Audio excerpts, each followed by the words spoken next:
Tudo bem, gente? Então, pensei para criar um certo pretexto para o que me parece realmente mais importante, que é discutir com vocês, escutar vocês, em relação às relações possíveis entre experiência do espaço, experiência urbana, experiência da arquitetura, e o que eu chamaria assim de formas de vida. Tá?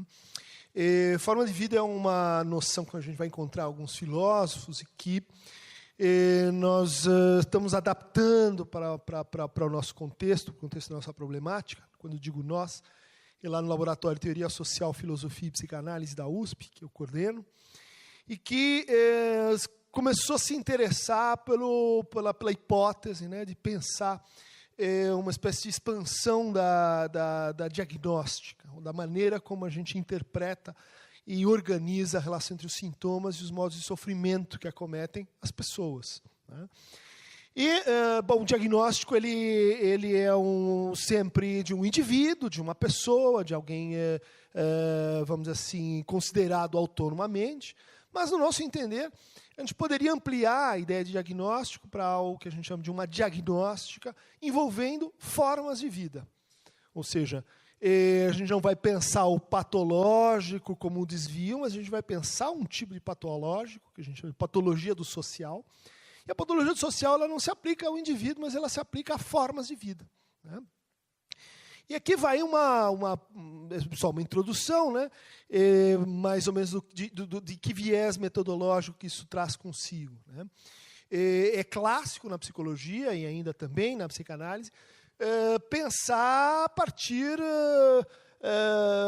vamos dizer, do que seria a norma, né? Do que seria o esperado, do que seria assim, uma espécie de anatomia da alma, memória, vontade, imaginação, pensamento, e a partir dessa anatomia da alma, a gente vê e avalia os desvios. Né?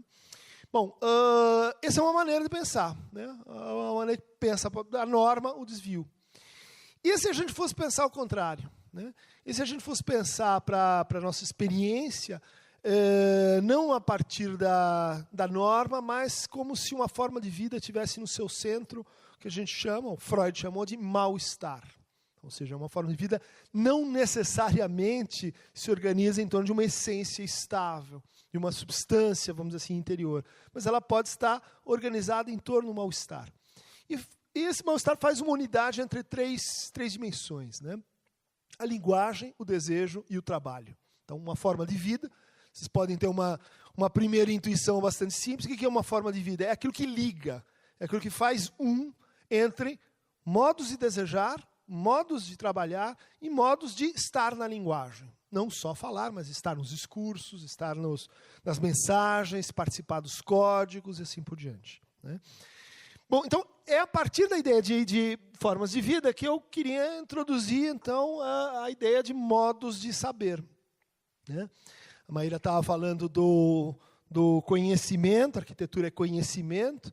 Eu queria começar vamos dizer assim, uma certa relativização, né? Psicanalistas são ótimos em fazer isso, desse enunciado, propondo assim, a arquitetura é uma forma de conhecer, mas será que ela também não é uma forma de reconhecer?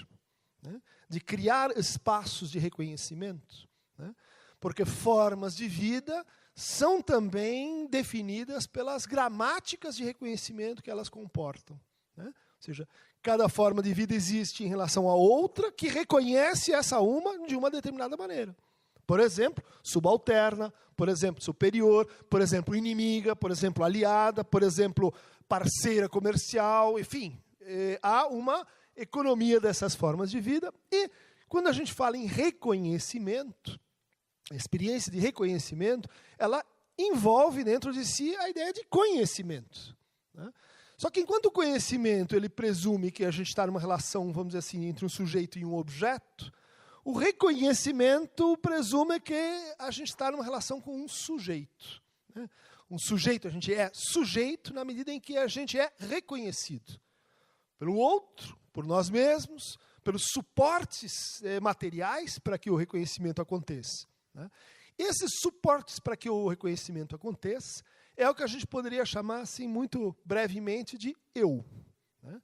O eu é uma coisa, o sujeito é outra. O eu é esse instrumento, é esta imagem, é essa representação, é essa prática no qual a gente se coloca para ser reconhecido ou não como sujeito. Então, a experiência de reconhecimento, ela não gera conhecimento. O que ela gera, então, e o que ela exige? Saber. Né? Então, tem uma deriva aí epistemológica, uma coisa, conhecimento dos objetos. Saber é isso que circula nas relações de reconhecimento. Né? Daí o título, Formas de Vida e Modos de Saber. Né? Fui rápido demais aqui. Bom, um exemplo que me parece assim simples para discutir como isso tem um impacto sobre a arquitetura é um exemplo que vem do uso da língua, né, da sabedoria da linguagem, com os preconceitos que ela comporta, né, que é uma metáfora chamada assim: esta pessoa não tem eira nem beira. Não sei se vocês ouviram, é uma expressão mais antiga, talvez os nossos avós dissessem isso. Este é um pé rapado, esse é um Zé Ninguém, João Ninguém, este é alguém que não tem nem eira nem beira. Imagino que eu estou assim falando uma coisa trivial para vocês. O que é uma eira, o que é uma beira, né? Deixa eu ver se, não sei se tem luzinha aqui, mas uma eira é essa superfície assim projetada, né? Feita para que a água, quando cai a chuva, ela não respingue na pessoa que está entrando na casa. É uma proteção, um pequeno toldo. Né? A beira é uma estrutura mais simples, né? Composta por uma projeção, portanto, um pouquinho menos alongada. E a gente pode ter também uma tribeira, que é mais raro, que é o que vocês têm aqui. Né? São 3 camadas de telhas que têm essa função assim, de protetora. Né? Veja o que está contido nessa ideia de que você não tem eira nem beira, é que você não tem uma casa. Você não tem uma casa que é capaz de produzir o quê? Uma espécie de extensão para fora de si mesma. Ou seja, uma zona de acolhimento para o outro. Aquele que vai bater na porta da sua casa, né, ele não vai ficar na chuva. Ele vai ficar sim, protegido pela eira ou pela beira.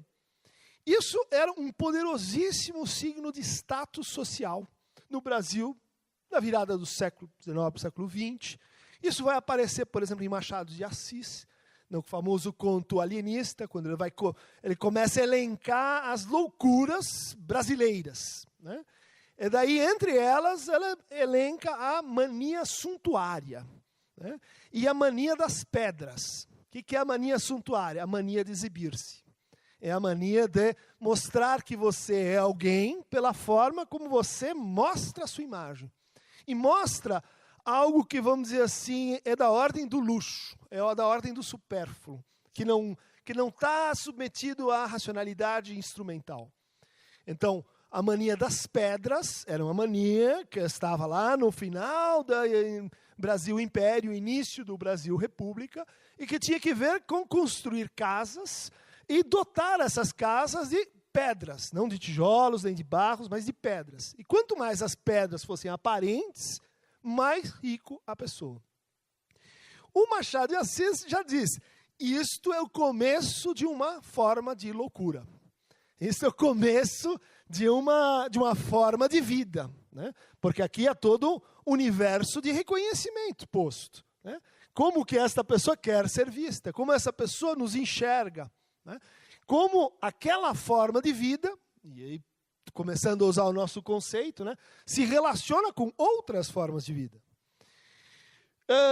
Bom, isso naturalmente nos leva da questão do reconhecimento para um certo registro de relação entre a esfera pública e a esfera privada.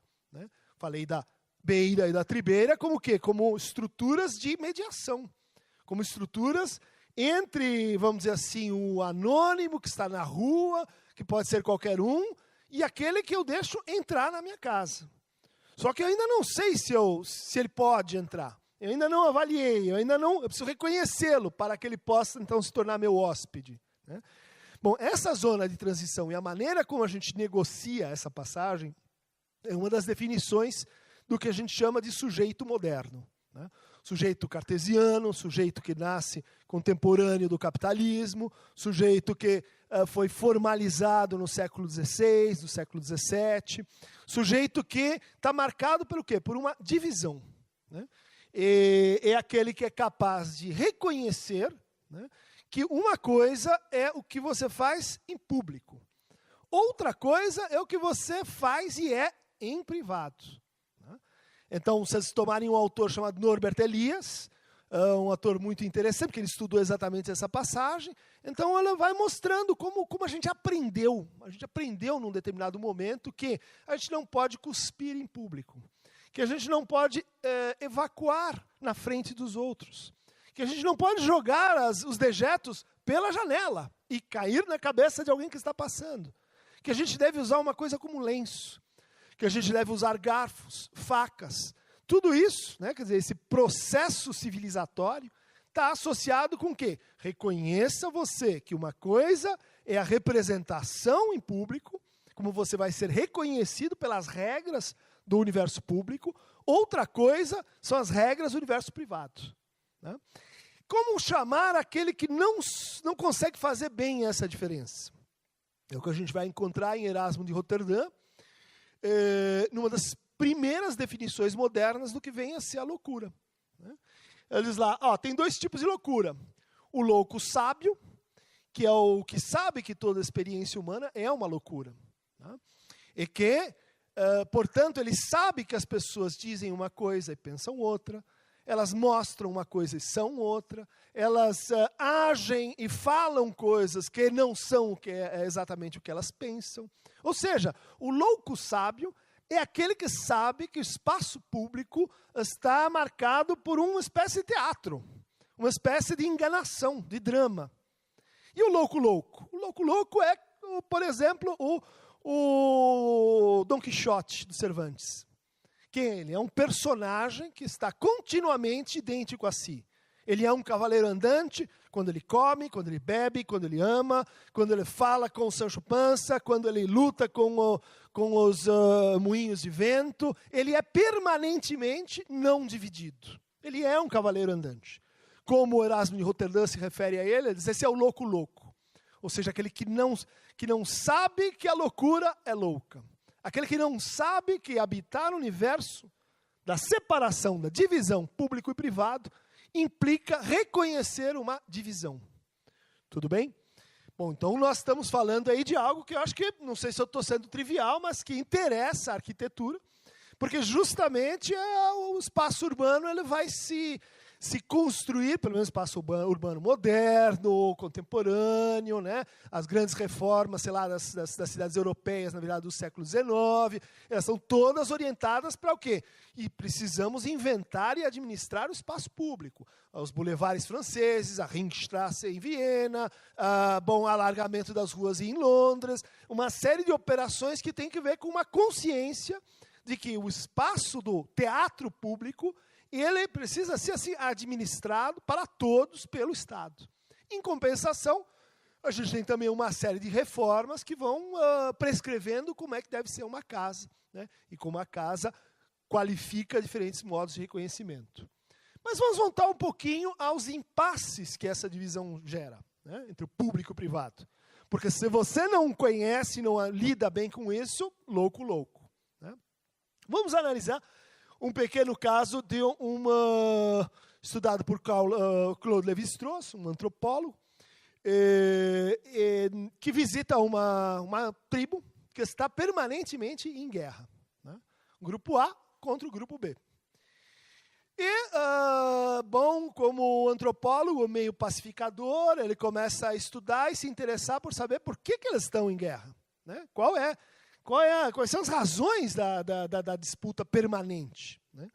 E, em geral, a disputa é por território. Né? Bom, então ele tem a brilhante ideia de dizer o seguinte, vamos pedir para essa tribo A fazer um mapa da guerra, um mapa do porquê que eles estão brigando. E vejam que nessas sociedades a gente não tem a divisão público-privado. Essa é uma outra, é um regime comunitário, né? Mas mesmo assim não pacífico. Então, aparece o primeiro mapa, ali em azul, que define que os As estão no meio. Eles são os bons, eles são o centro da Terra. Em volta estão os Bs. E os Bs, eles estão querendo pegar o lugar dos As, naturalmente. E porque eles estão constantemente querendo pegar o lugar dos As, os As só se defendem e massacram os Bs. Tudo bem? A gente tem uma épica, a gente tem uma narrativa, a gente já tem uma teoria da guerra, tudo gira em torno do fato de que a geografia é essa. Bom, pensando nisso, o antropólogo diz, então agora a gente pode negociar a paz, né? Vamos encontrar um termo comum. Sei lá, divide uma parte do centro, os que estão, faz o centro de cima, alterna quem está no centro. Só que aí vem uma ideia assim, luminosa, que é, vamos perguntar para os Bs qual é a geografia que eles têm na cabeça. Qual é a distribuição de espaço que eles têm na cabeça. E aí, para surpresa geral, o que eles desenham, não sei se está dando para ver, é um círculo com duas partes. Naturalmente, o mundo se divide assim. Não é centro-periferia. O mundo é os que estão em cima e os que estão embaixo.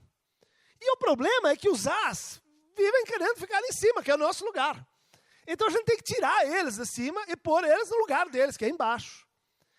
Bom, não sei se vocês sacaram que a coisa começa a ficar um pouquinho mais problemática do ponto de vista do tratamento do conflito. E eu acho que temos isso em comum, né?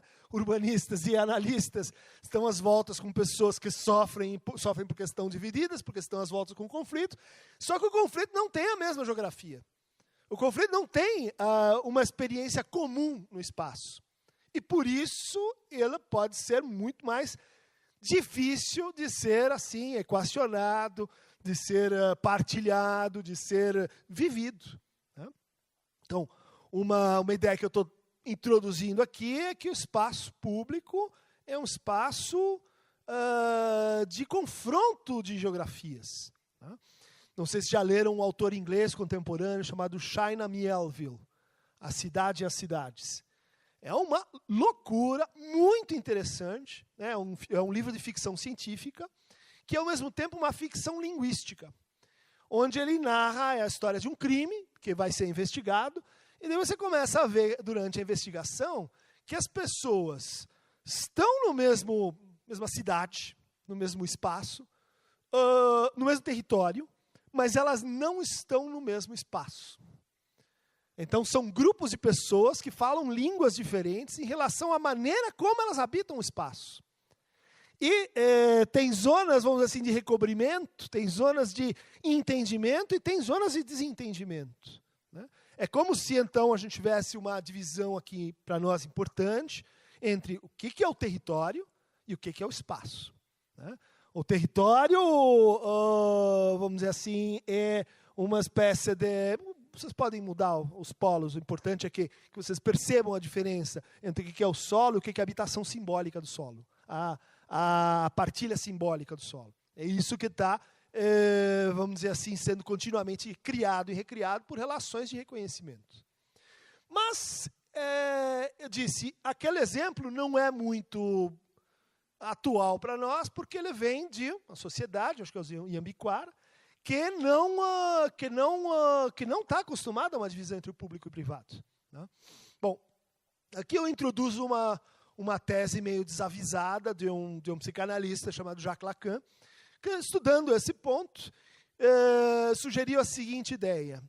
Olha, quando a gente está no universo, então, do espaço simbólico da medieval, na antiguidade, de, vamos dizer assim, outros povos, frequentemente a gente encontra uma geografia, né, baseada no quê?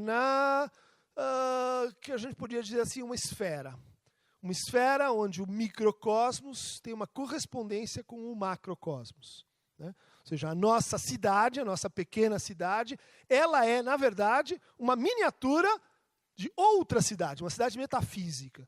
Vocês vão encontrar em Tommaso Campanella, vocês vão encontrar em uma série de teorizações em Vico, uma série de teorizações sobre o que é a cidade na filosofia. Tá? Por quê? Por que a cidade transcendental, cidade, vamos dizer assim, supra-humana, ela se relaciona com o microcosmos? Porque tem uma lei cosmológica. É assim que o mundo é feito. Tem uma filosofia e uma metafísica que subsidia isso.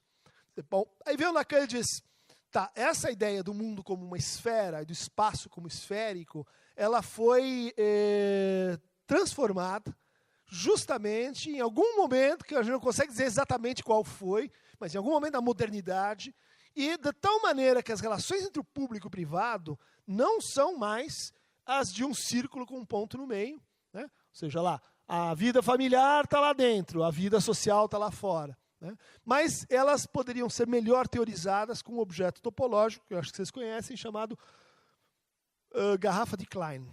Já ouviram falar? Não. Garrafa de Klein é um objeto com 4 dimensões, então a gente não consegue vê-lo, né, perfeitamente. Isso aqui é uma adaptação. Imaginem que vocês têm uma garrafa, tudo bem? Tem o gargalo da garrafa, e daí você pega esse gargalo e faz ele atravessar a borda da garrafa e colhem esse gargalo no fundo da garrafa. Tudo bem?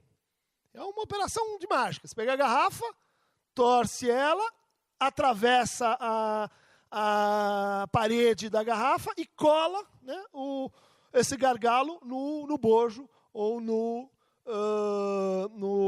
na parte de baixo da garrafa. Tudo bem? Só que com um detalhe topológico. Essa região aqui não corresponde de fato a uma fissura, né, a um atravessamento. Porque esse atravessamento é produzido pelo fato de a gente olhar esse objeto em 3 dimensões. Quando, na verdade, esse objeto está em 4. Né? Em 4 dimensões, a garrafa não comportaria uma interpenetração. Né? Bom, qual é a ideia? Né? Então, a garrafa de Klein, ela não tem nem dentro nem fora. Ou então, ela é uma mistura do fora e do dentro. Ou seja, a cada ponto, se eu estiver aqui, obviamente eu tô fora, e eu vou ver lá dentro que tem alguém lá dentro. Mas se eu começo a andar por essa superfície, né, como se eu fosse uma pequena formiga, de repente eu passo do dentro para fora e do fora para dentro sem ter descontinuidade. Né? Ou seja, a tese do Lacan é mais ou menos a seguinte: entre o público e o privado não tem eira nem beira. Entre o público e o privado, você vai indo, e de repente você passa de um para o outro sem que exista uma exata e clara fronteira. Né? Ou seja, essa experiência, ela, vamos dizer assim, ela se tensiona um pouco com a própria arquitetônica das casas, que tem, por exemplo, uma porta, que tem um jardim, que tem um portão, que tem um muro, que tem estruturas de mediação, onde para lá está o público, para cá está o privado. Sim, até o parágrafo 3, porque eu posso me relacionar com alguém fora dos muros de forma muito mais pessoal e posso me relacionar com alguém dentro da minha casa de forma absolutamente pública, representando. Então, a diferença, voltamos à distinção entre o território e o espaço. A diferença ela é mimetizada pela arquitetura, mas ela não é condicionada pela arquitetura. Você pode dizer assim, então, uma outra maneira de falar isso é dizer assim, uma coisa são fronteiras. Fronteiras, por exemplo, políticas. Você vai lá, elas se apoiam em rios, em montanhas, elas só se apoiam. Mas, na verdade, elas são abstrações. Né? O paralelo 32, onde está a fronteira desse país com aquele. Bom, essa é uma fronteira fixa. Aí não tem banda de Moebius, aí não tem garrafa de Klein. Aí para lá é um, para cá é outro. Né? Bom, mas vamos imaginar que as relações entre o público e o privado não são relações de fronteira, elas são relações de litoral. Como vamos dizer assim, uma maré. Né? Uma maré às vezes está cheia, às vezes está vazia. Qual é a fronteira entre a água e a praia? Quer dizer, é complicado. Né? Claro que se você for em alto mar, você vai dizer, aqui é alto mar. Se você for em terra, assim, muito para inland, bom, aqui é terra. Mas quando você vai chegando ali no ponto de interpenetração, você não consegue dizer exatamente onde é que está um e onde é que começa o outro. Tudo bem? Por que eu estou me aprofundando nesse detalhe, assim, quase que mórbido da coisa?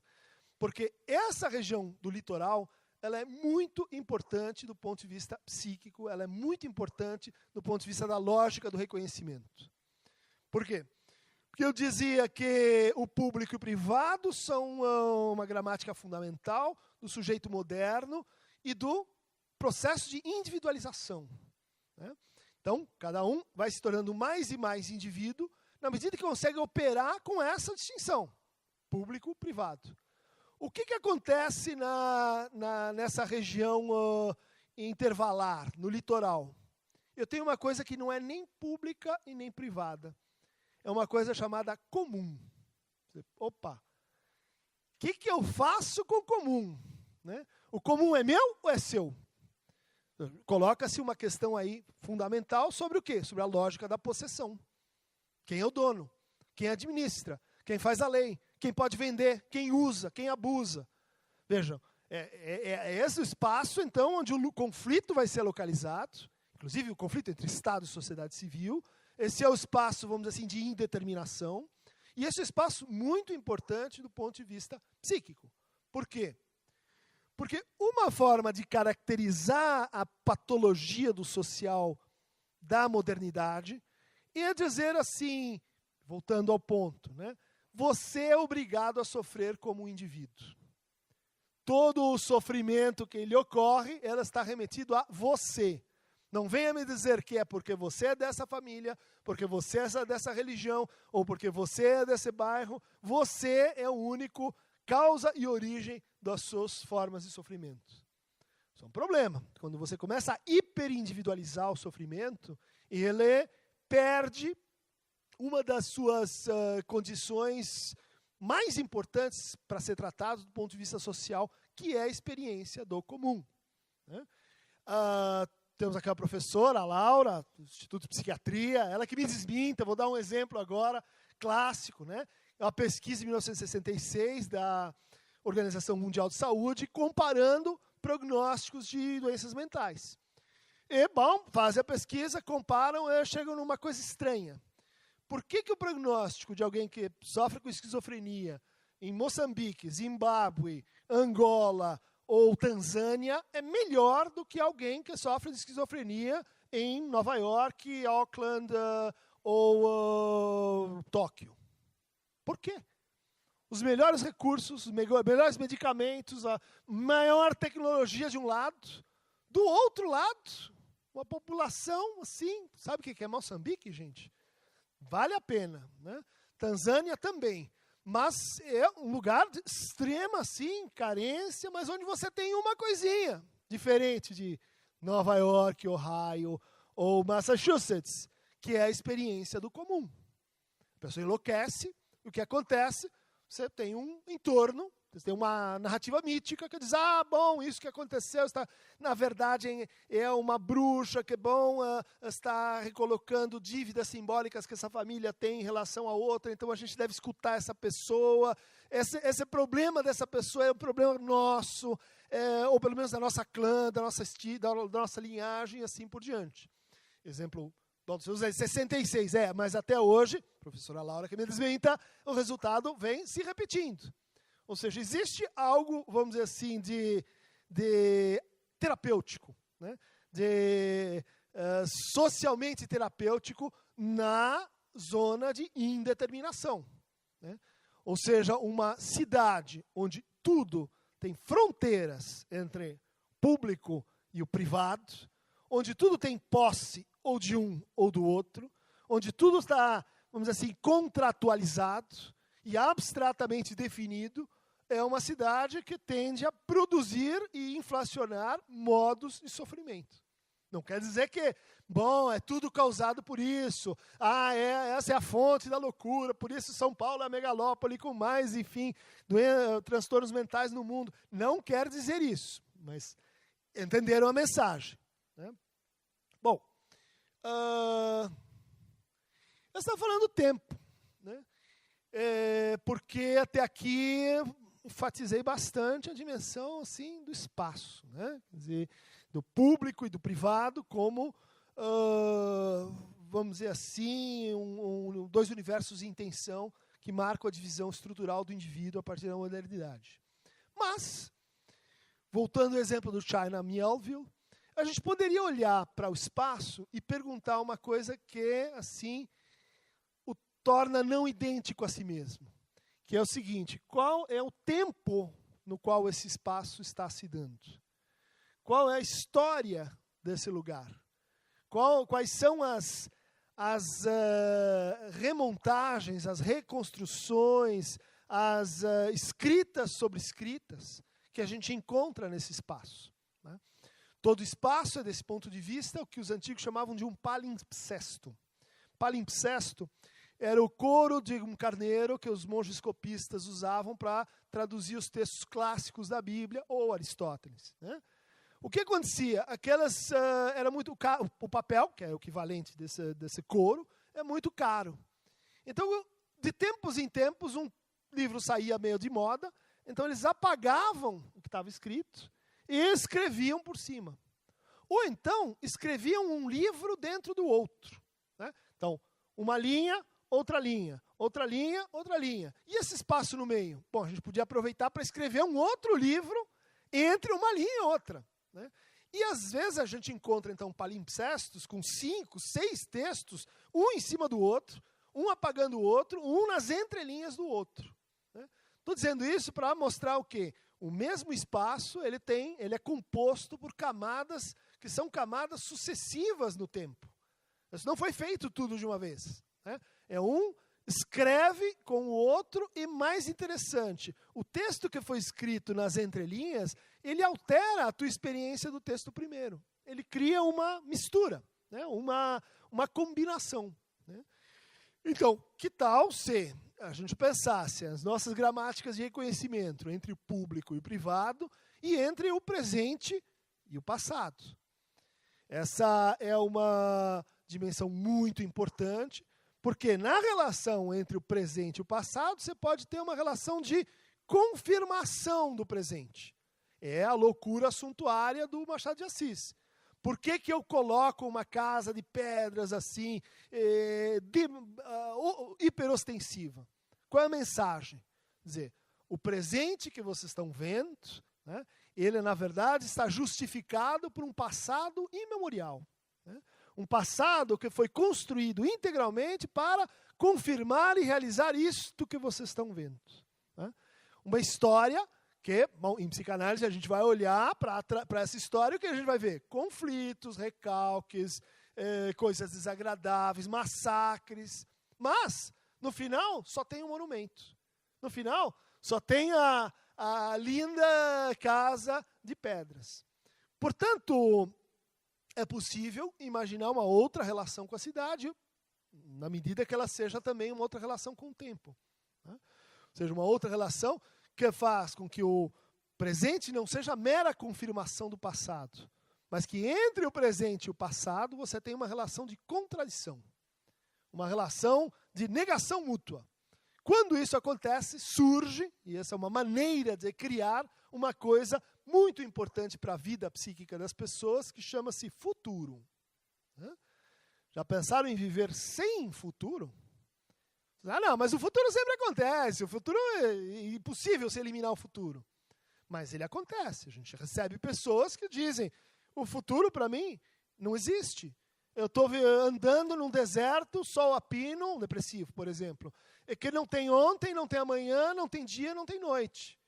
Por quê? Porque o futuro acabou. O futuro é uma repetição do passado. Então essa ideia de que outro mundo é possível, ela depende da invenção de um outro tempo possível, né? De uma, vamos dizer assim, redescoberta do presente. Como é que você faz essa redescoberta? Criando uma relação tensa entre o presente e o passado, né? Então aqui a gente tem um exemplo, acho que eu vou ser repetitivo ou trivial com vocês. Esse é um mapa de São Paulo, né? se não me engano, ele reflete a nossa realidade hidrográfica em 1855. Né? O que vocês estão vendo aí? São Paulo é um estuário, só tem rio. É rio de ponta a ponta. Todos os bairros de São Paulo são virtualmente criados como lugares onde tem água. Né? Imagina uma cidade onde o encanamento não está construído, onde é que vão se instalar as populações? Nos afluentes, nos rios navegáveis, nos rios com água potável, nas minas. Né? Tem uma pesquisadora que eu gosto muito, chama Denise Ramos, escreveu um trabalho sensacional chamado São Paulo das Águas. Ela falou, como é que seria São Paulo do ponto de vista de uma história, não é a história de quem governou, dos prefeitos, mas a história do que a gente fez com a água. Né? E, os traçados em vermelho são os rios ratificados. Né? O que a gente fez? A gente pegou toda essa capilaridade de rios, de riachos, e drenou eles todos para rios grandes, Tamanduateí, Tietê, etc., e secou o resto. Bom, ou secou ou entubou. Né? Ou, vamos dizer assim, passou concreto por cima, mas o rio está lá embaixo. Aí veio uma experiência que eu acho um educativo sensacional. Hoje tem mais de um, mas esse é o que estudei mais de perto, chama Rios e Ruas. Tá? Que é um grupo que diz assim, e se a gente fosse andar pela cidade com as nossas crianças ou com os nossos interessados e reproduzir os caminhos dos rios? O que acontece? Você começa a criar relações que explicam por que aqui tem esse conjunto de árvores, por que aqui você tem esse passarinho e não outro, por que esse é um bulevar e aquela é uma rua estreita. Elas fazem coisas impressionantes do tipo, agora escuta esse bueiro. Você põe o ouvido e está lá a água correndo. Ou seja, existe uma São Paulo embaixo da São Paulo, que a gente tem. Como existe uma Paris subterrânea, como existe uma Roma com os catacumbas. Veja só, o que é a ideia aqui? O que isso produz? Bom, vamos desenterrar os rios. Pode ser uma política urbana e etc. Mas o impacto simbólico importante aqui é que é possível você olhar para esta cidade com outro mapa na cabeça. Não, entenderam? Quando você olha para a cidade com outro mapa, com outra geografia, ela se transforma. Seja você partidário da economia da água, não. É o olhar que muda. E a mudança do olhar, a possibilidade de olhar para as coisas de outra forma, cria litorais e reduz fronteiras. Isso, por exemplo, a gente podia fazer com esse trabalho também muito interessante, que é o São Paulo, Caminhos Literais de São Paulo. Né? Que é um Goira, né? Goira de Almeida, se não me engano, que refez a vida como era a vida em São Paulo quando tinha Mário de Andrade, Oswald de Andrade, Anitta, Tarsila, por que a biblioteca é nesse lugar, por que a Casa Mário de Almeida está ali, onde moravam as pessoas. Vamos dizer, bom, isso tem um interesse histórico para quem curte literatura, mas isso tem um interesse, que eu quero enfatizar com vocês, de redescobrir, reinventar o olhar na nossa experiência com o espaço. Isso tem um efeito subjetivo e, quiçá, tenha um interesse também objetivo para quem vai pensar políticas urbanas. Né?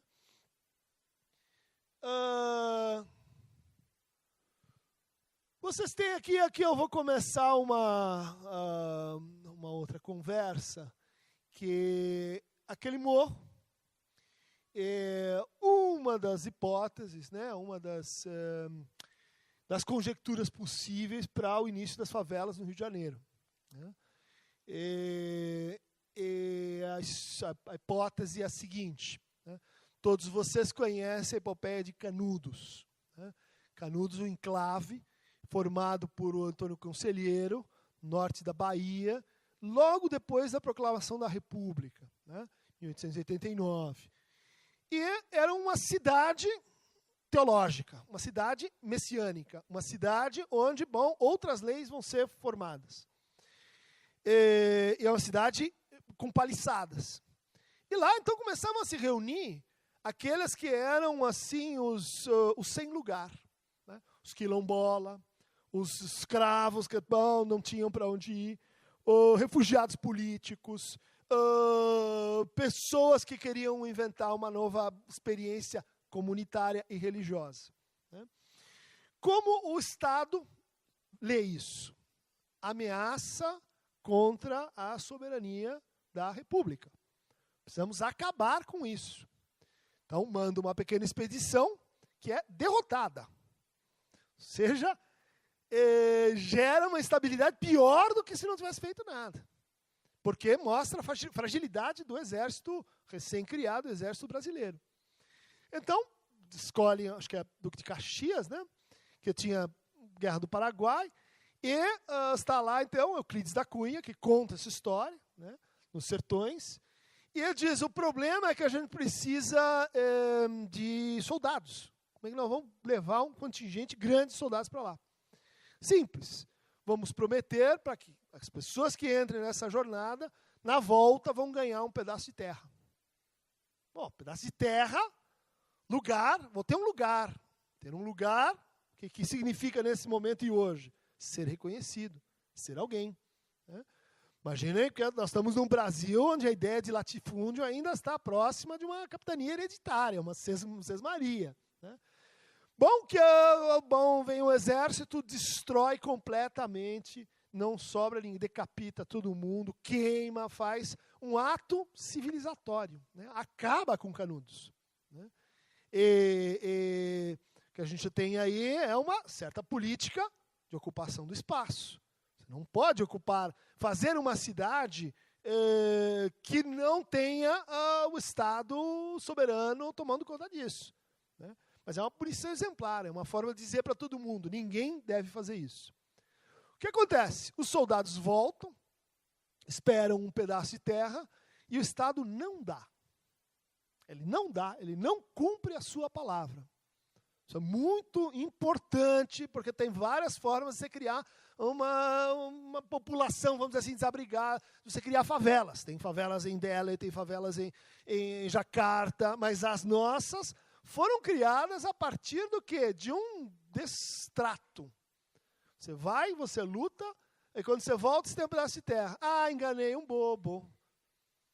E, como assim, a guisa de reparação, o que foi entregue é uma área inabitada, onde as pessoas não teriam direito à propriedade, não podiam vender, mas elas podiam estar ali, uma espécie de depósito. E assim começa isso que vocês mais ou menos sabem onde foi dar. Né? Esse é o jeito de estar no espaço também. Né? E vejam como a lógica do reconhecimento ela participa agudamente desse processo. Né? O mesmo a gente poderia encontrar, né, nesse corte aí de São Paulo nos anos 70, com a chegada da imigração em São Paulo. Né, migração nordestina maciça em São Paulo. O que acontece? Né, de um lado, aqueles que produzem os prédios, que constroem os prédios, do outro lado, quem mora nos prédios. Né, temos uma partilha, a gente tem um contrato aqui. Né, tem um contrato social, a gente tem um contrato que envolve a definição de uma certa perspectiva. Né? É uma perspectiva que vai dizer, até aqui está a civilização, daqui para lá começa outra coisa. Daqui para lá começa uma espécie de território sem lei, território que o Estado ele não quer que você o organize, ele não deixa que você o organize, mas ele também não se encarrega de organizá-lo. Né?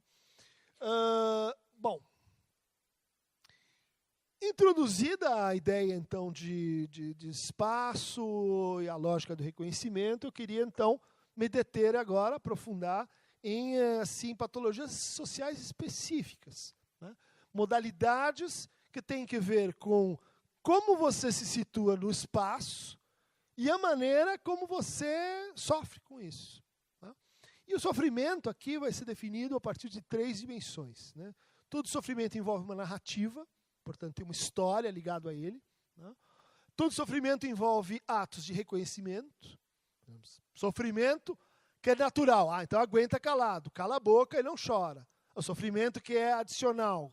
Esse a gente cura, esse a gente trata, esse dá a medicação. Quem define isso? Isso não é uma definição natural, isso é uma definição política. Tá?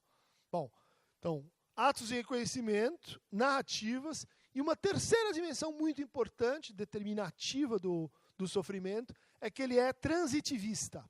Né? O sofrimento é uma coisa contagiosa. Você sofre porque aquele que você gosta ou reconhece, sofre. E aquele que você gosta ou reconhece, sofre porque outros que elas reconhecem e gostam, e têm laços de identificação, estão sofrendo. Isso não acontece com sintoma. Uma ideia obsessiva, uma alucinação. Às vezes o delírio pode ser mais contagioso, mas uma fobia. O fato de eu ter uma fobia e viver com a Maíra, provavelmente ela não vai desenvolver uma fobia por causa disso. Talvez ela desenvolva uma outra coisa. Ela pode ficar ansiosa porque eu estou fóbico, mas tudo bem. O sintoma, ele mesmo, não é contagioso. Mas o sofrimento a ele associado é. Eu tenho essa dificuldade, tenho uma fobia, então eu não consigo sair de casa. Então me escondo em casa. E quando eu me escondo em casa, eu não consigo conhecer ninguém. Então não tenho namorada. Então me sinto sozinho. Então me sinto inútil, me sinto irrelevante. Estou com ideias ruins na cabeça. Maíra, que não tem o mesmo sintoma, ela liga para o Guilherme e diz, caramba, o Cris não está bem. Eu estive lá com ele não está legal, eu estou preocupado com ele. Sabe que eu saí muito preocupado com ele. Daí o Guilherme, que nem me conhece, começa a ficar preocupado comigo. Por quê? Porque eu estou preocupando aquele que ele gosta, que é a Maíra. E daí o Guilherme chega na classe e diz, gente, lembra do Cris, que foi lá dar aquela aula? Ele não está bem. E daí alguns que gostam do Guilherme vão sofrer, porque estão vendo o Guilherme que está preocupado, que ele está preocupado porque a Maíra está preocupada, e a Maíra está preocupada porque eu estou sofrendo. Ou seja, essa espécie de contágio, ele tem que ver com o quê? Comum. Não fronteiras, litorais. Tem algo que faz parte de uma experiência que eu sinto como comum. O comum pode ser, e mais naturalmente a gente associa ele com assim, minha família, meu grupo, minha classe, meu time de futebol, minha religião. Então, são diversas formas de produzir comuns. Assim como tem forma de produzir comuns, tem formas de exterminar os comuns. E a arquitetura, ela pode servir exatamente para isso, para continuar a Operação Canudos. Canudos não era uma experiência assim de um comum que não tem dono. Opa, vamos acabar com isso. Isso não é bom. Né? Bom, então aqui nós temos 4 narrativas que a gente pode ligar com formas de vida. Né? Então, ali à esquerda em cima, a gente tem uma forma de evitar a diferença. Porque comum é lugar de diferença também, lembra? Conflito, contradição, diferença. Que é, assim, se fundir com a paisagem. Né? É a narrativa do eu estou bem se eu estou combinando. Se o ambiente, Feng Shui, né? Se o ambiente combina comigo, eu estou bem. Se o prato que eu uso combina comigo, a roupa que eu uso, o lugar em que eu estou, quando tudo está numa espécie assim de harmonia, né, de unidade estética com quem eu estou bem. Tá? Só que, vocês vão dizer, não, mas isso é um estado de felicidade. Não, não é. Né? Isso é um estado em que a tua relação com o espaço, ela começa a ser uma relação de dissolução do eu. E não de diferenciação. Ela começa a ser uma relação em que eu me escondo no espaço. Em que a minha experiência com o espaço é uma experiência defensiva. Né? Em que eu vou para a reunião, eu vou para a aula, e se eu sair ileso, está bem. Né? Se ninguém me fizer pergunta, se ninguém olhar para mim, se ninguém vier para o meu lado, isso é estar bem. Bom, só que isso é o que Christopher Lasch chamou de eu mínimo, ou uma certa patologia narcísica baseada em o que você pode esperar é assim, fugir do sofrimento, fugir da dor, fugir do desprazer. E daí você se confundindo com a paisagem, como se fosse um móvel da casa, você não vai arrumar encrenca com ninguém. Só que a sua vida vai ficar vazia. Ao invés de dizer eu tenho uma fobia, eu tenho uma ansiedade, a pessoa vai dizer o seguinte: eu me sinto alguém irrelevante. Eu me sinto alguém que não faz diferença. Eu me sinto alguém que não tem nada a dizer. Eu me sinto alguém que não é interessante. E você diz, claro, você se consagrou a uma vida defensiva com um eu baseado na moral da sobrevivência. Agora você conseguiu, você está sobrevivendo. Quanto a viver, fica para depois. Um dia eu me aposento, vou pescar em Mato Grosso, daí a vida vai começar. Antes sobreviver, antes fazer assim o básico para pagar as contas, ir para o mês seguinte e não arrumar encrenca. Bom, essa é uma narrativa e há uma arquitetônica que conversa com essa narrativa. Uma arquitetura, vamos dizer assim, do esconder.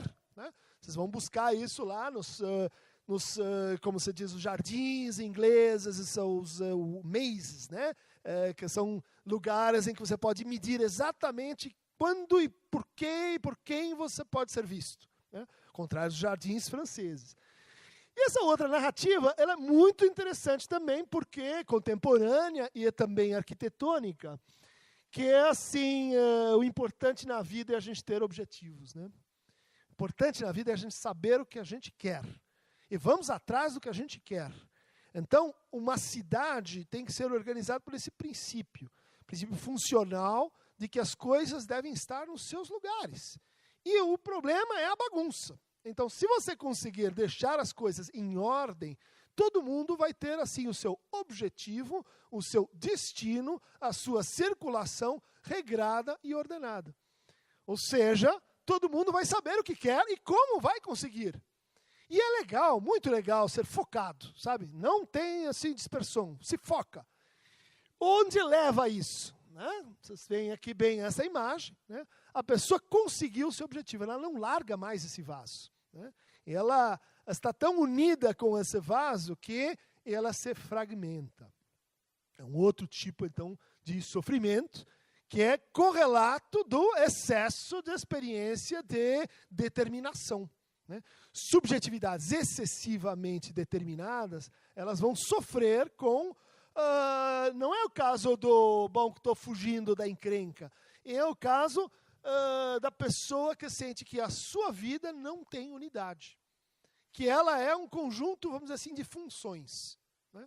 Faço isso aqui, faço isso lá, faço isso aqui, eu sou uma loja de departamentos. Né? O meu setor financeiro está indo bem, o meu setor amoroso não está. O meu setor alimentar está com problemas. Agora vamos para o setor de gatos e animais de estimação. Perfeito, é uma loja de departamentos, tudo funciona, tudo está no seu lugar. Só que há algo bastante errado com isso. Obviamente errado. Né? Isso tem que ver como a gente interpreta espacialmente essa narrativa. Essa aqui embaixo, né? é um clássico. Né? O bom mesmo é você criar seu próprio caminho. Né? Não siga o caminho dos outros. O caminho dos outros é um caminho que já foi feito. É uma coisa banal. Todo mundo anda no caminho dos outros. Você tem que ser assim, um desbravador. Você tem que ser um criador. Você tem que ser alguém que vai ser assim o inventor do seu próprio espaço, né? Do seu próprio universo. Onde é que isso vai dar? Num narcisismo que mata as pessoas, porque ninguém consegue arrastar atrás de si uma estrada que ele imagina que ele é o dono da estrada. Vejam só, ele não está com o outro, não tem em comum aqui. Tem uma pessoa, seu objetivo, seu foco e seu caminho que está sendo construído e que, bom, vai terminar assim, exaurindo essa pessoa. Né? Você tem o equivalente arquitetônico dessa ideia. Né? Isso vai aparecer nessa, por exemplo, cidade construída para o automóvel, para o indivíduo que sozinho constrói e faz o seu destino, que faz o seu caminho, e que está numa bolha. Uma bolha em que ele não tem que realmente interagir com os outros. Né? Ele não tem espaço indeterminado com os outros. Quando tem, o que vai aparecer? você me cortou, você não foi no farol, você não está andando rápido, você está andando rápido demais. Enfim, há uma mimesis, né? Uma réplica dos nossos conflitos neuróticos e a maneira como a gente está na circulação urbana. Mais ou menos assim, me diga como você dirige, eu direi quem você é. Né? Como você está com o seu outro, né? Com o seu outro simbólico, com aquele lugar de onde você se imagina e quer ser reconhecido. Tá? Então, tem o cara que está permanentemente em guerra, o outro que está permanentemente se defendendo, o outro que, cada qual vivendo e tendo que resolver a sua experiência de caminho individualmente. Né? Problema. Última narrativa, assim, para a gente ter uma ideia dessa correlação, é a narrativa em que, contrário dessa. Né? O importante é a gente ser flex. Né? O importante é você poder, assim, se adaptar. Né? Você ter, assim, a face que a ocasião exige. Então, se agora você precisa ser uma pessoa assim, você é uma pessoa assim. Se você agora precisa ser outra pessoa assim, então, cria-se uma espécie de promessa. Isso tem que ver com uma narrativa pós-moderna, por exemplo, na arquitetura, né? Com a ideia de mistura de estilos, indeterminação de unidades, e o que um sociólogo, Anthony Giddens, deve estudar com Guilherme, que é uma certa promessa de que nossas identidades são absolutamente flexíveis, moldáveis, recriáveis, e que, portanto, o espaço deve ser assim também. Né? Então, cozinhas reversíveis, espaços de multiuso, coisas que não estão muito assim associadas com uma experiência específica, mas que podem ser indefinidamente recriadas. Né? Ok, isso é bom. Todas essas narrativas têm um lado interessante, isso é bom, só que isso leva a uma experiência que é de perda de intimidade, que é de perda de autenticidade, que é um sentimento de que, olha, está tudo muito legal e muito flex, mas no fundo eu me sinto vazio, na medida que eu posso ser qualquer coisa. Afinal, né? Qual é a face que eu realmente quero assumir para ser reconhecido pelo outro? Né? Então, a maneira como a gente se veste, a maneira como a gente fala, a maneira como a gente trabalha, a maneira como a gente ocupa o espaço, circula no espaço, constrói moradias, tem que ver com a maneira como a gente diz para o outro como a gente quer ser reconhecido. Né? E, às vezes, esses 4 exemplos são exemplos, vamos dizer assim, que exageram funções de reconhecimento e mostram como a gente pode sofrer com isso. Né? Por exemplo, esse é um retrato que aproxima, né, essa narrativa de sofrimento com a experiência de andar pela cidade e estar invisível. Né? Você está dentro do seu carro, ninguém realmente olha para você. Né? Você não tem uma face, mas você tem vamos dizer assim, uma couraça, né, que te protege, ou então um capacete que te esconde. Começa a viver sua vida o tempo todo com essa experiência. Afinal, não vai terminar muito bem. Volta. Bom, um exemplo que eu acho que vocês têm de cor, né, é a experiência do Copan, do lado do Terraço Itália, muito interessante esse contraste. Né? Copan, um projeto, o Niemeyer, né, de fazer a diferença conviver. Então, você ter apartamentos pequenos, humildes, de acesso popular, do lado de apartamentos gigantes, duplex, com, enfim, mais área, mais espaço, que é a ideia de como é que você faz para que esse processo de redução da experiência da diferença, esse processo tão importante para a subjetividade, ele possa ser reconstruído. Ou seja, não voltar aos tempos bacanas em que a gente estava numa oca e todo mundo dividia a fogueira à meia-noite, tudo era de todos. Quer dizer, bom, isso é um sonho meio regressivo. Né? Bom, como é que você pode reconstruir isso na medida que você tem um diagnóstico de que o déficit de diferença, de experiência do comum, é, assim, patológico, faz a gente sofrer. Vamos construir um lugar onde essa multiplicidade de formas de vida possam conviver. Né? Deu certo até certo ponto, depois começou a dar errado. Porque o que talvez Niemeyer, não sei, eu pergunto a vocês, que talvez faltou na intuição do projeto, o que ia acontecer em volta. O que era o centro de São Paulo quando isso foi construído, o que é o centro de São Paulo 10, 15 anos, 20 anos depois, o que é o centro de São Paulo, onde a gente está agora, que é uma operação que é de reinvenção da reinvenção. Né?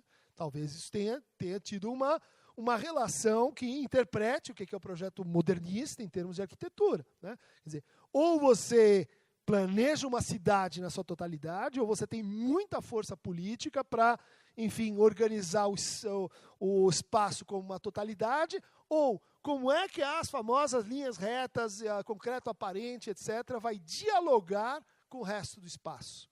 Vai conversar com as outras construções. Né? Qual é a conversa que acontece entre isto e aquilo?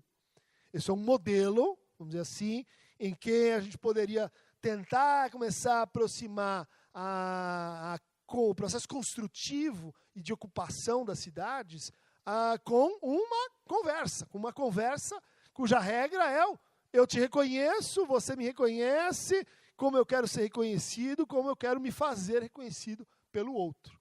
Né? Bom, aqui a gente já tem um exemplo, né, do que foi a ocupação da Avenida Paulista. Né?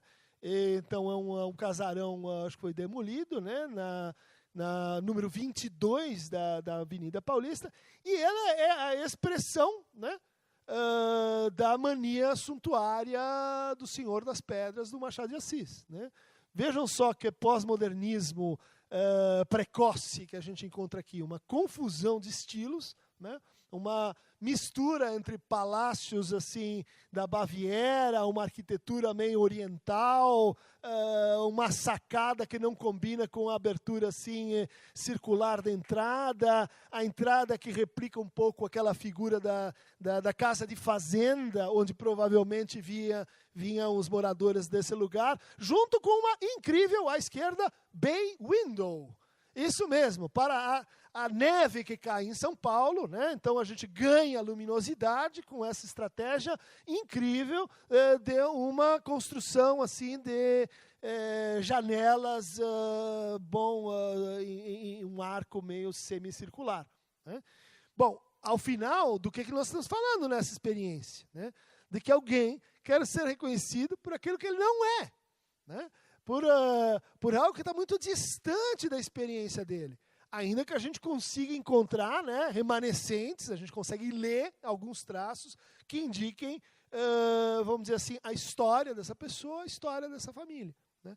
Então, esse problema, ele estava, não dá para a gente dizer que ele é um problema assim que veio com os modernistas, que ele veio com o desenvolvimentismo dos anos 50, é um problema que estava, vamos dizer assim, na formação urbanística de São Paulo.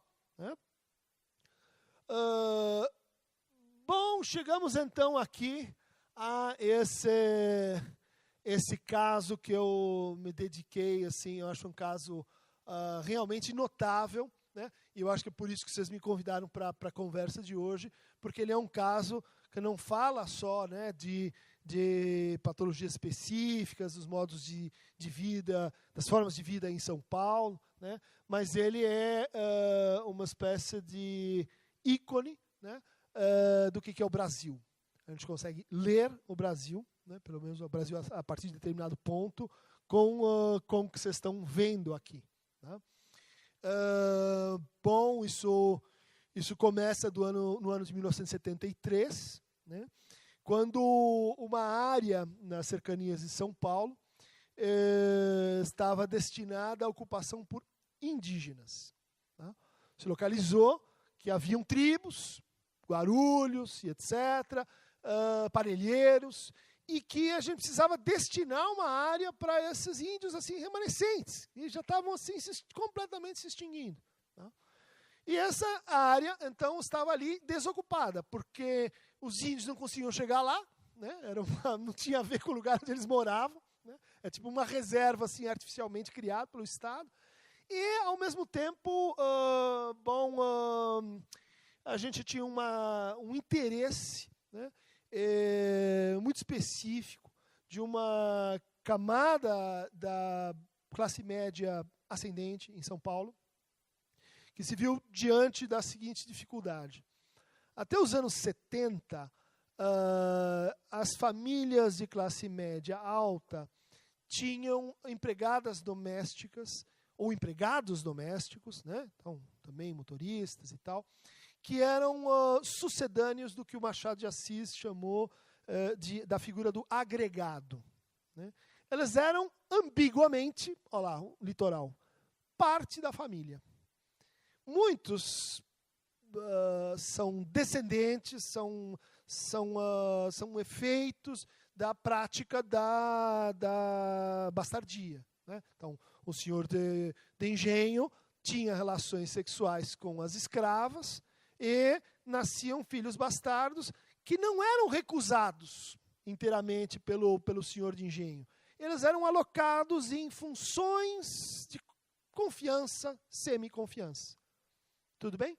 Vocês vão ler lá o Sérgio Buarque de Holanda, Raízes do Brasil, ele vai mostrar como tem uma relação com a maneira como os ibéricos lidam com a sexualidade, diferente, por exemplo, dos puritanos americanos. Né? Bom, mas essa figura, então, é o intermediário. Né? Ele está entre a senzala e a Casa Grande. Ele está na região da Eira e da Beira.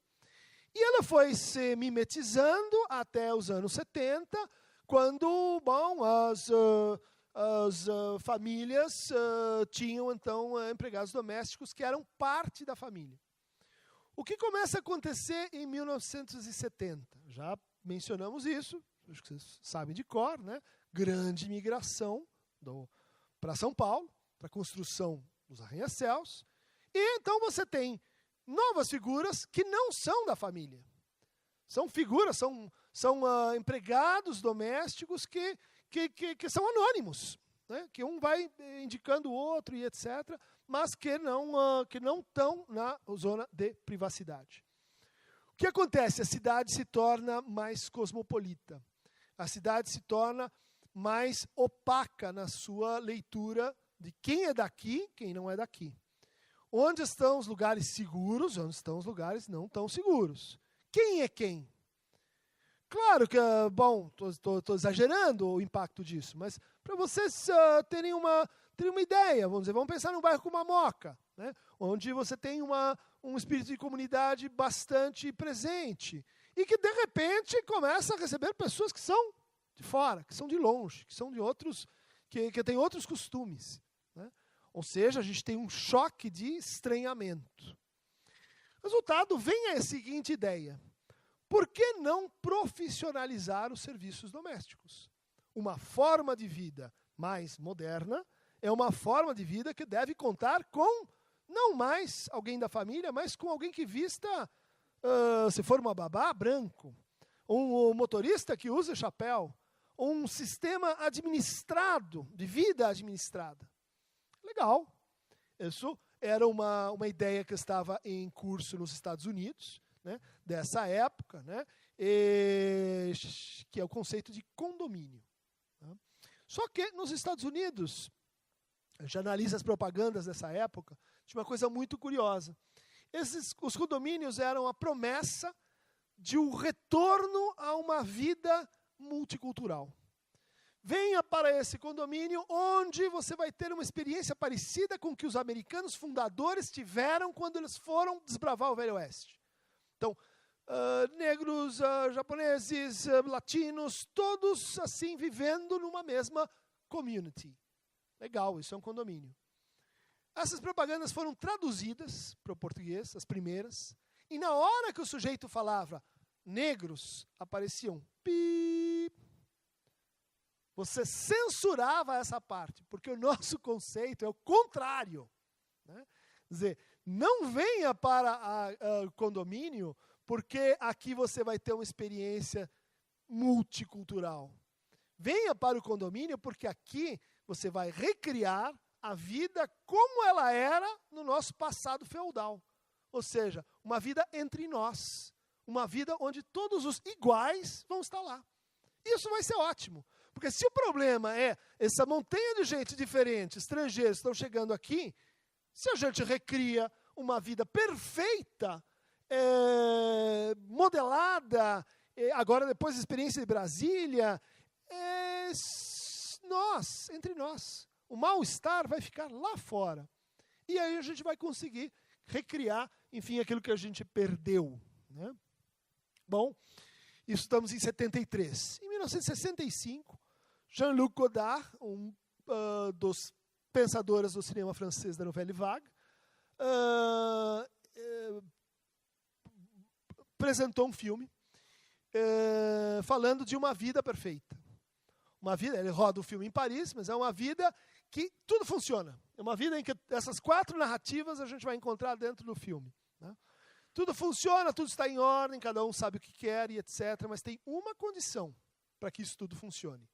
Nenhuma palavra, nenhum termo pode ser usado em referência a afetos, sentimentos ou emoções. Tem uma proibição disso. Vejam só, é uma crítica violenta ao que acontece quando a gente vai montar uma realidade onde não tem mais o que fazem os afetos. Né? Lembra que eu falei do sofrimento como um contágio? Os afetos criam experiências comuns. Criam experiência, seja por simpatia, por empatia.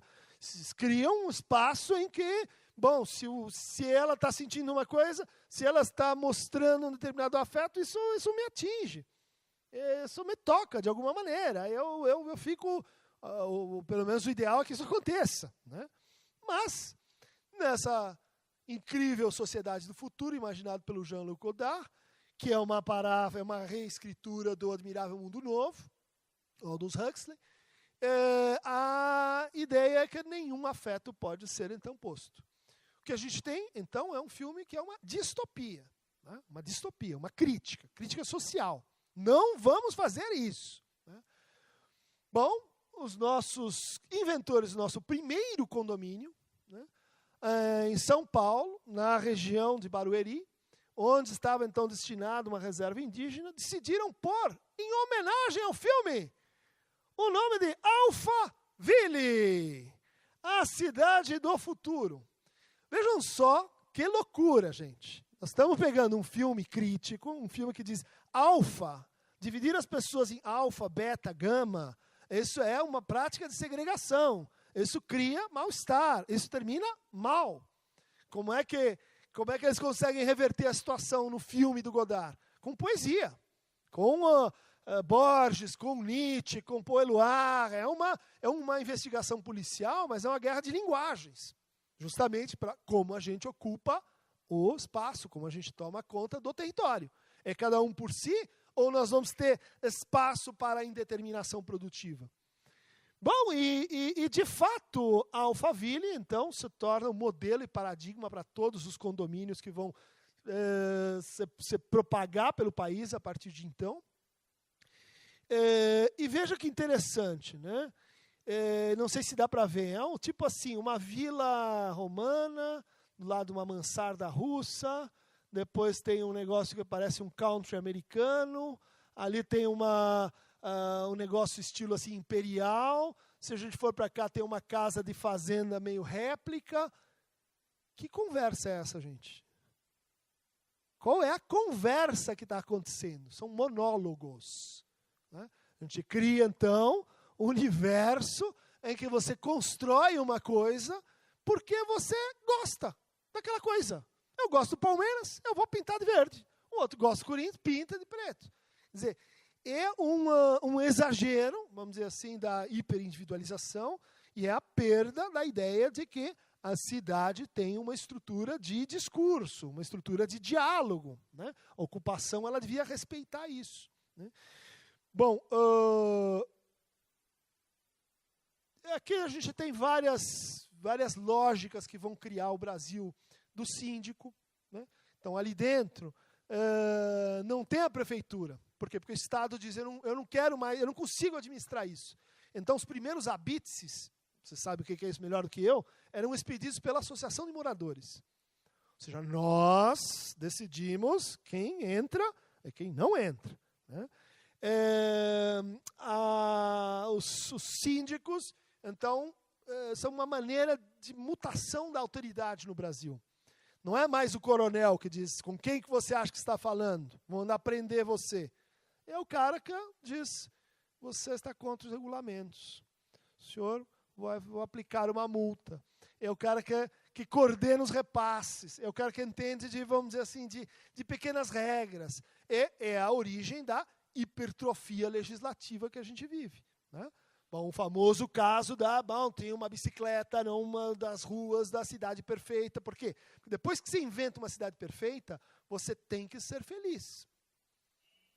Só que quando você tem que ser feliz, porque não tem nada de objetivamente impedindo a sua infelicidade, é o primeiro mandamento para a miséria, para o pior, não vai dar certo, nenhum casamento, nem nada que seja feito assim para realizar perfeitamente a sua felicidade vai de fato ser suficientemente assim gratificante para uma forma de vida.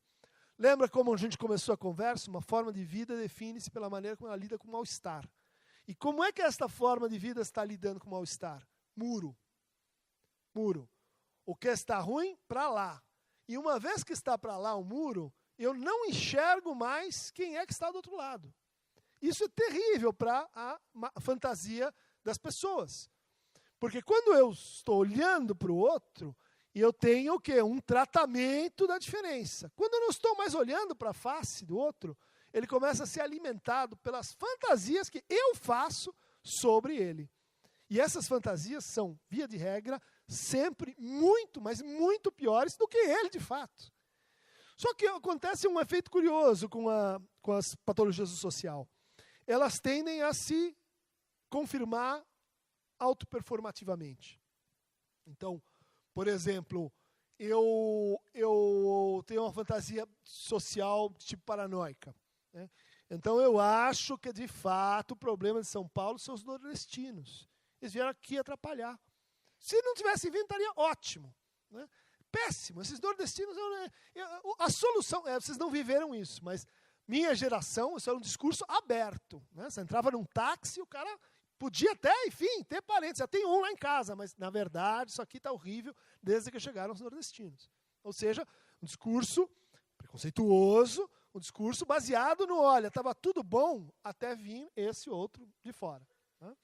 Bom, o que acontece quando eu começo a tratar nordestinos com esse discurso? Vocês iam gostar? Não.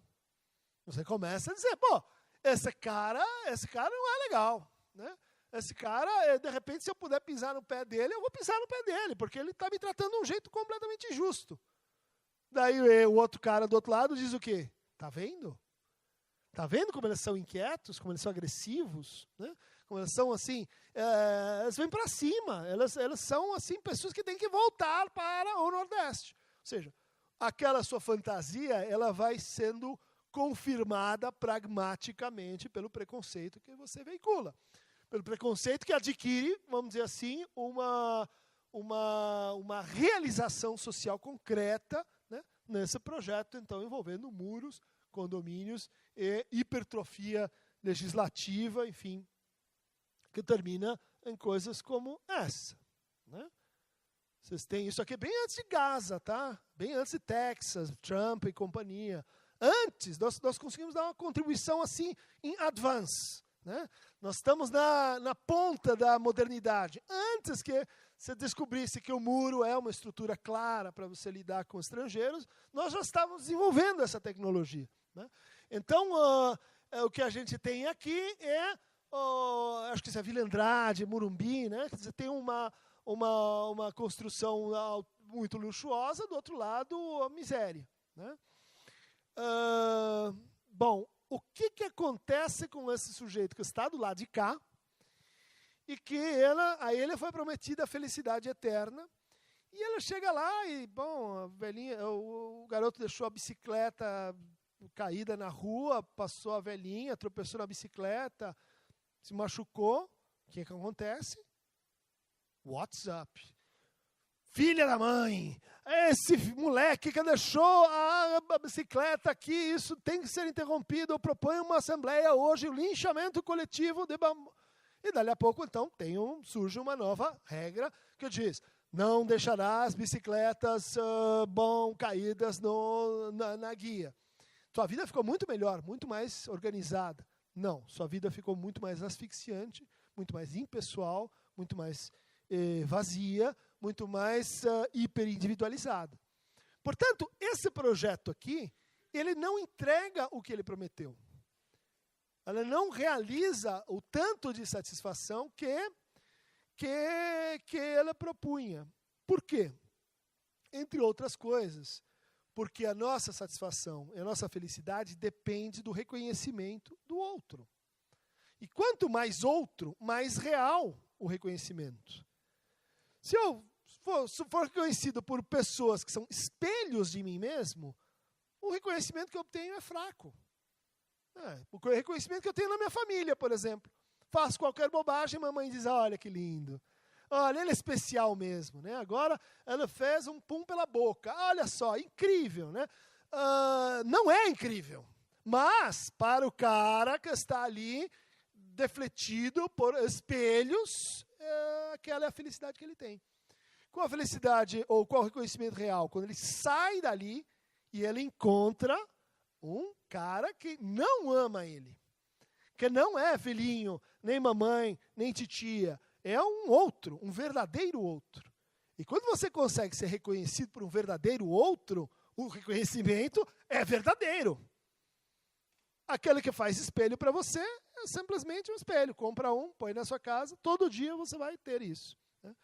Bom, então, esse projeto, essa forma de vida, ela tem um problema interno relativo a como é que eu vou ser reconhecido assim pelo outro lado de lá, que eu não consigo nem me aproximar. Eu não quero nem ver. Esse tem que estar fora, longe, periferia, talvez, né? Bom, isso leva a uma espécie de fantasia secundária, que é assim: a minha vida não é tão legal assim. Não é tão grandiosa, não é tão Facebook quanto eu gostaria. Mas o outro não sabe. Ele não sabe disso. Ele não sabe da minha miséria. E eu nem vou deixar ele saber.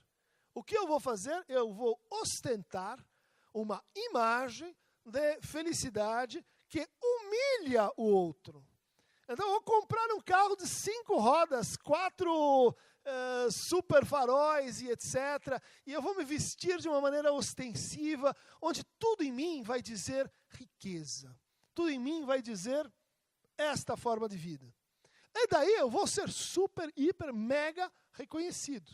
Eu não vou ter que dizer a história do dinheiro que eu tenho, eu não vou ter que contar nenhuma, vamos dizer assim, contradição entre o meu presente e o meu passado. Eu simplesmente posso me apresentar num presente eterno, que é a imagem que eu apresento na minha experiência social de reconhecimento. O que isso vai gerar? Quando, primeiro, medo, me defendo com o muro. Segundo, o legal é causar inveja no outro.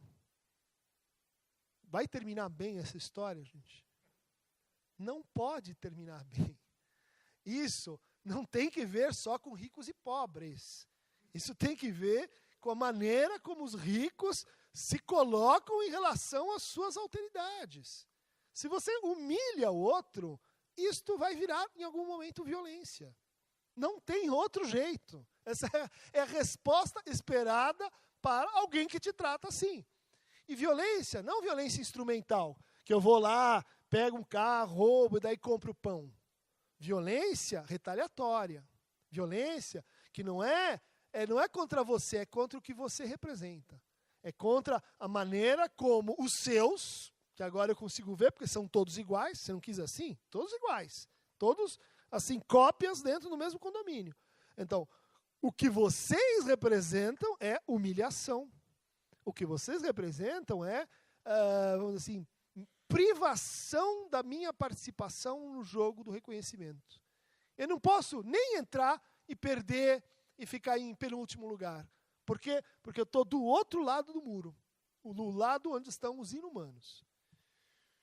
Bom, aí vocês podem imaginar, tem uma forma de sofrimento lá, tem outra forma de sofrimento aqui. Dá para a gente conversar um pouco agora. O que vocês acharam dessa bagunça?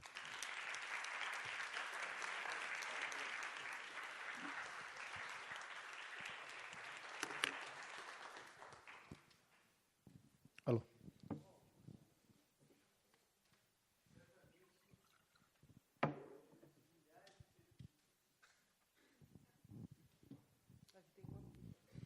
Vamos lá.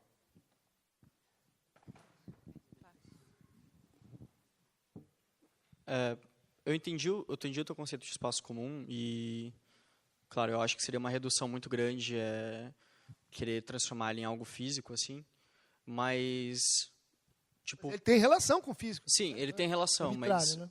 é sempre uma gradiente, algo mais líquido, né, e variável. Mas eu estava pensando aqui em dois casos mais específicos, históricos, assim. Um deles é na revolta de Watts, que aconteceu em Los Angeles, que foi interessante porque na formação urbana de Los Angeles, por exemplo, eles têm uma história muito longa de criação de parques que não funcionam por parte do governo, parques totalmente disfuncionais e que não são ocupados. E, basicamente, quando aconteceu a revolta de Watts, que foi uma revolta negra, enfim, por todos os problemas de privação de direitos e repressão que acontece com a comunidade negra nos Estados Unidos, que foi uma revolta que explodiu por uma bobeira e foi ficando fora de controle, até virar um grande incêndio e tudo mais. O que aconteceu perto do final da revolta foi que eles invadiram a freeway do lado de Watts e tomaram aquele lugar. Eles simplesmente tacaram fogo em tudo que acontecia e tomaram aquele lugar. E as pessoas se congregaram lá. E um outro caso que eu penso também, eu já vou juntar tudo isso, mas um outro caso também é tipo em coisas como o Louvre, né, que era uma residência da aristocracia e vai ser tomado pela Revolução Francesa e vai virar um patrimônio cultural, ou, por exemplo, sei lá, a casa em que ficou refugiada a Ana Frank durante a ocupação nazista em Amsterdã e coisas do tipo. Pensando na arquitetura como claro, arquitetura, sempre existe aquele discurso que a arquitetura pode ser tudo e não sei o quê, mesmo que eu não concorde com isso.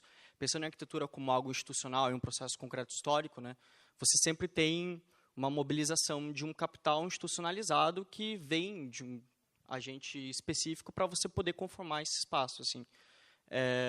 Em todos esses casos, a definição de um espaço comum ela se deu num processo de tomada, né? E o que a gente vê de maneira geral é que a definição de espaços comuns, tanto pelo Estado como por agente privado, sempre tem complicações muito grandes, assim, que nem você falou. Assim.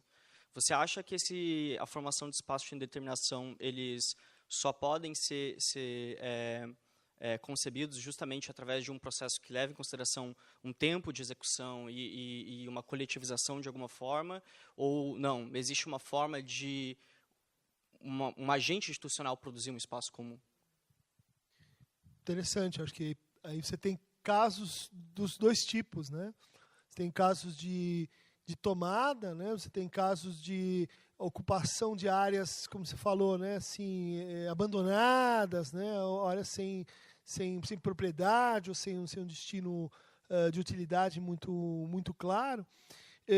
Mas você também tem certos assim, acordos com o Estado, com dispositivos assim, institucionais que reconstroem o comum. A gente poderia falar assim, né, de duas formas de indeterminação, né? Ou uma indeterminação produtiva e uma indeterminação improdutiva, né? As duas elas estão em jogo, né, no capitalismo assim, contemporâneo. Né? Você pensar na crise imobiliária, né? Você pensar em como você produz anomia para depois vender segurança. Né?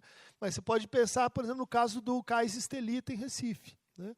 Que era um patrimônio histórico que foi vendido para uma incorporadora e que desencadeou uma relação de, justamente, reapropriação pela história. Né? Aquilo é nosso, não hoje mais, estava meio abandonado, mas pode vir a voltar a ser nosso no futuro. Então, você teve um movimento de resistência mais ou menos organizada e que reverteu o processo. Né? A gente pode discutir o Parque do Povo, a gente pode discutir outras situações em que, vamos dizer assim, a tomada ela é feita também com o apoio de, vamos dizer assim, forças institucionais mais organizadas. Né? Acho que o processo mais decisivo aí é o que o Laval e o Dardot chamam de praxis instituinte. Né? De que a defesa romântica do comum ela não consegue entender que não se trata da posse, né?